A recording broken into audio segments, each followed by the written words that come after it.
Now, for years, I've kind of stood against a lot of the sugar alcohols like the maltitol and the erythritol because they can cause digestive upset, gastrointestinal problems. As a colon therapist and gut health expert in the clinic for over 20 years, it's just something I've stood against, or I've said use moderation, right? So lately, as they found more issues with some of these sugar alcohols and heart health, it's been very interesting. Now, I came on one time, I did an experiment. I had 2 bottles in my hand. This was on the main Facebook page. One had plain water and one had water with stevia and like erythritol or something, shook it up. And you could see how the plain water, I have to shake that one like nothing right there. The other one with the sugar alcohols had a lot of gas formation and it just sat there. It just like didn't move. And people are like, wow, yeah, that's why if you're very sensitive, you might have digestive upset from some of these sugar alcohols. Again, commonly used in like chocolates that are sugar free. Maltitol is a common one, and erythritol. But recent studies suggest that there's a correlation between heart disease, especially with risk factors like diabetes, or if you already have heart disease, and erythritol, these sugar alcohols. So like anything else, we need to use moderation, right? I mean, sometimes people get so overwhelmed, they're like, there's nothing left for me to eat. But everything in mind, just like the recent study in the February 2023 Consumer Reports issue, there's an article on lead and cadmium. Those are heavy metals. They're found in dark chocolate. For years, everybody's like, oh, dark chocolate, healthy, right? Well, in our soil and in our world, there's a lot of different things we don't know that we're ingesting in our bodies. Kale. Let's take kale, for example, deemed a very healthy food, and it is healthy. But if you eat too much of it, you can build up too much thallium in your blood.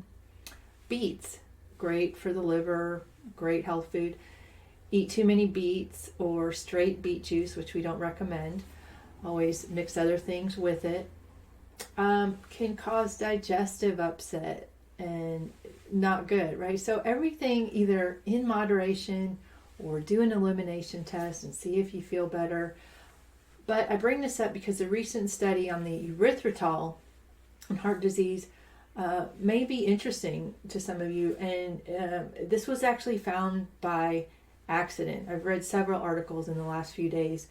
And they were testing things, the blood of people with heart disease, and found that, oh my gosh, their blood levels of erythritol were high.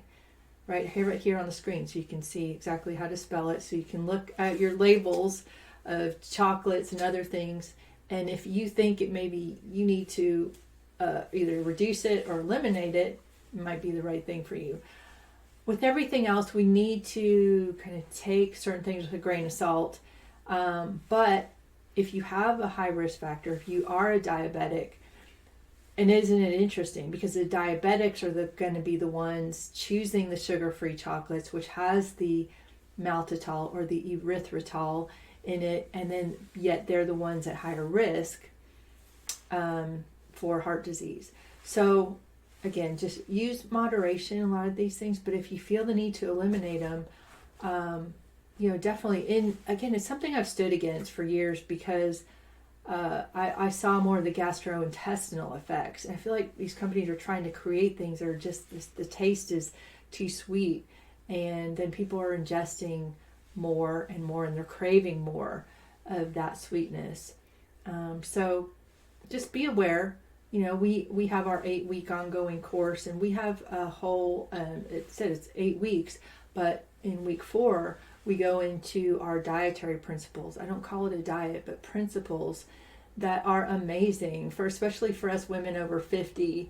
We're different in our 50s than we were in our 20s, and we might, if you live with a chronic illness like fibro, you just want to really have the best information. So we have a dietary plan that's very sustainable. It's not like how many people want to do like a full on keto diet, and then once they think about it, or they start like, oh my gosh, I have to give up my carbs, my comfort food, how am I going to do that, right?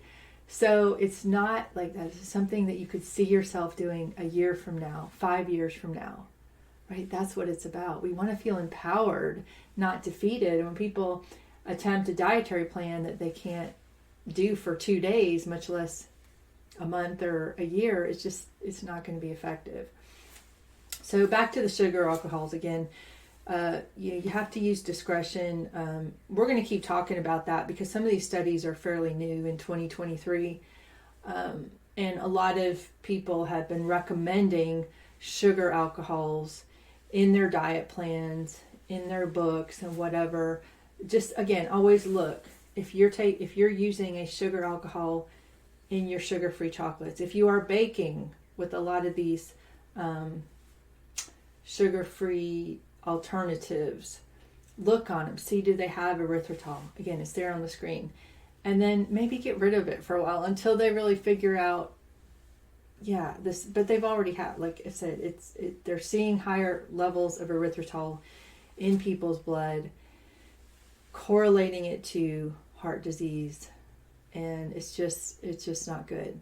So that's it. Just be aware. And we're going to continue talking about this because I think it's a good subject, since I've always kind of stood against sugar alcohols, except in very limited quantities, on occasion.